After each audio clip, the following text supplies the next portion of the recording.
Les amis, nous avons une question de Pascal de Lyon. Et il demande, devons-nous essayer d'annihiler nos désirs de recevoir dans nos relations avec les autres? En fait, nous avons quelque peu répondu à cette question dans une de nos dernières sessions. Et ce que nous avons dit est que ce sur quoi nous essayons de nous focaliser, et c'est aussi une règle dans notre travail, nous essayons de nous concentrer sur le bien que nous voulons voir chez les autres plutôt que le mauvais, de façon à ce que, et en fait ce que je vais voir ou ce que je vais révéler est mon côté négatif, comme mon ego par exemple qui est révélé. Et il y a un fossé qui commence à s'agrandir entre moi et l'environnement. Et je parle de l'environnement spirituel, mes amis dans le chemin, les points dans le cœur, les kabbalistes. Et je me vois comme petit, et je me vois comme vraiment très bas. Et ce sont en fait des ressentis positifs qui m'amènent et me font évoluer vers la fin du processus qu'on appelle l'état de prière qui m'élève. Donc en gros, pour résumer, le but n'est pas d'annihiler ou de réduire ni de faire quoi que ce soit à mes propres désirs parce que je ne peux pas les contrôler. Mes désirs me contrôlent. Et la seule chose que je puisse faire pour, entre guillemets, contrôler mes désirs est de les examiner, de faire une introspection par le fait d'attacher ce point d'observation, qui est le point dans le cœur, au centre de cet environnement spirituel unifié que je me construis. Ok. Anna, d'Autriche. Elle demande, comment puis-je savoir si là est le bon chemin pour moi? Quelle belle question. Quelle belle question. En fait, c'est une question qu'on devrait se poser tout le temps. Et un vrai étudiant qui ne fait pas de compromis dans ses buts pour atteindre la dévotion, la spiritualité, pour atteindre un état d'adhérence au Créateur, se posera cette question sans cesse.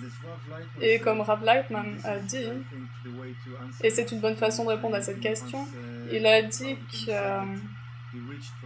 a rencontré Rabash, le fils de Baal Hasulam, donc son professeur, et il avait déjà 33 ans, et il a fait son chemin avec plusieurs professeurs, comme nous l'avons tous fait. Il était dans la science, un scientifique vraiment remarquable et bien établi, plutôt riche, une grande famille, bref, tout pour lui. En fait, tout ce qu'il pouvait vouloir dans ce monde, il le possédait. Et donc il a dit à Rabash, au tout début, et de façon claire et directe, Rav Lightman, vous le rencontrerez, c'est une personne vraiment droite, méticuleuse.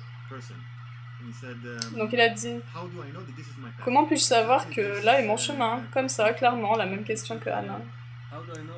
Donc comment je sais, il a dit comment je sais que ce que tu dis est vrai, comment je sais que tu es un vrai professeur, un vrai kabbaliste.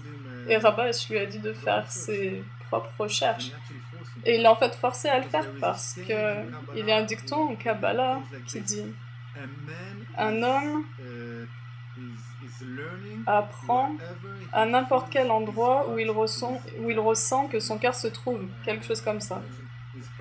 Une personne apprend à l'endroit où son cœur désire ardemment.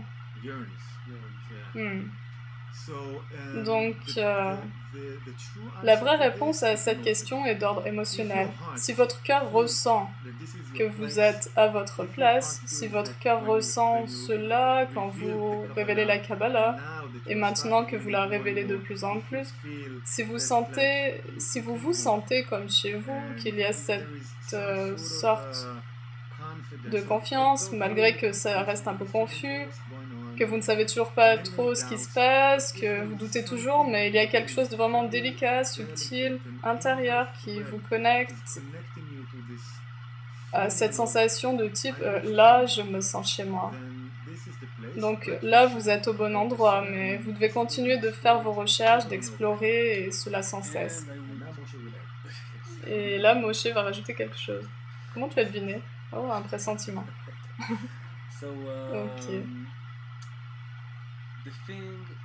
Cette chose qu'Amit a expliqué à propos de Rabash, qui a dit Rav Lightman de rechercher, d'explorer, veut dire vraiment quelque chose de très sérieux. Parce que nous savons bien que nos désirs changent constamment. Ok, je veux plus de ceci, donc je vais vers cela, et ainsi de suite. Nous devons explorer, rencontrer d'autres professeurs, étudier, vraiment prudemment, explorer tous les enseignements possibles et voir par nous-mêmes si ces choses parlent à notre âme. Personne ne peut le faire à notre place. Quel serait le résultat si on vous disait « Nous sommes les authentiques, Bnei Baruch, Rav Lightman, la vérité est avec nous ». Non, non, c'est à vous de décider. Vous devez le ressentir. Mais, et Bala Sulam nous l'enseigne, à partir du moment où vous avez fait toutes ces recherches et vous avez discerné et décidé, là est mon chemin, donc là il sera. Vous êtes arrivé à cette conclusion après examen, et si vous êtes loyal envers vos émotions et discernements, vous devez vous plonger dans cet environnement et faire tout votre possible pour atteindre votre but. Ou sinon, ce n'est que du vent. Et ces ressentis, ces doutes vont venir et revenir sans cesse. Et c'est incroyable, mais c'est une réelle aventure. Et maintenant, Amit va rajouter quelque chose. Juste une chose.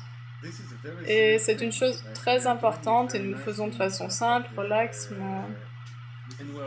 et nous sommes aussi habillés, décontractés. Ok, non, nous parlons d'une chose vraiment sérieuse, atteindre la spiritualité, atteindre l'éternité. Pas moins.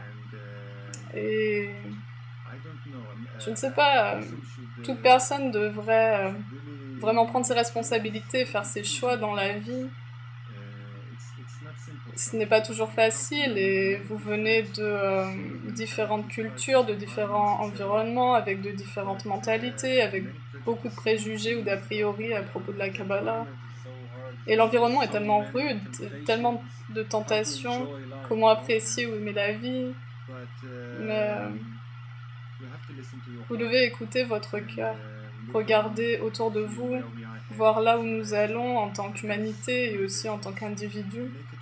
Et prenez parti, faites un choix. Et sachez que ce sont des choses sérieuses. On ne révèle pas la spiritualité comme ça, même si ça vient comme ça en un clin d'œil.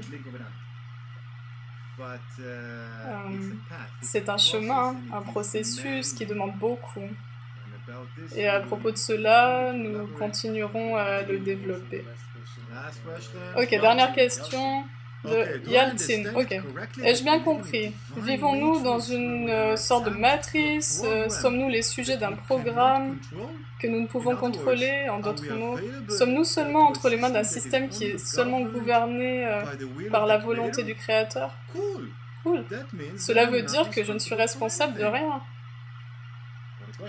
Wow, quelle question. Bienvenue, Néo. Ok, ça c'est dans les films. Il nous faudrait les lunettes de soleil, les pilules bleues et rouges. Ok. Je vais m'en tenir à la dernière partie qui sous-entend que nous ne sommes responsables de rien.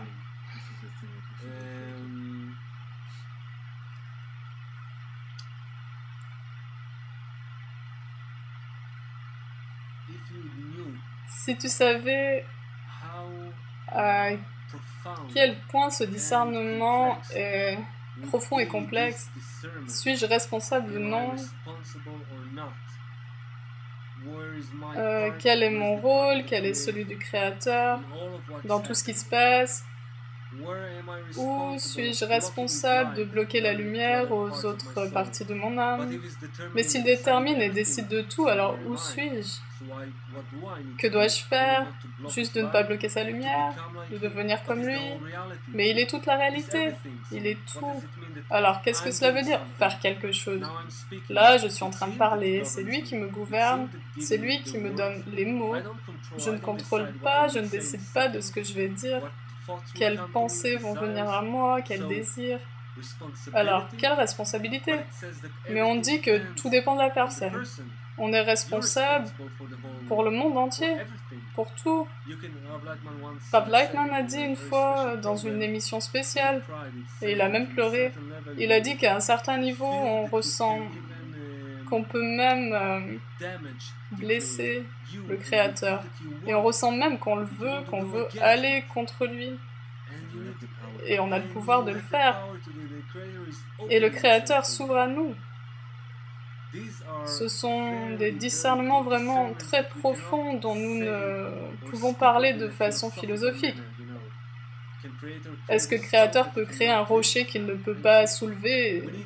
Et c'est pour cela qu'en Kabbalah, nous parlons juste du point de vue des ressentis, des émotions, ce que nous ressentons, atteignons, percevons. Et de là, nous pouvons commencer à approcher de telles questions. Donc, jusqu'à notre prochaine vidéo, vous allez découvrir la matrice Néo.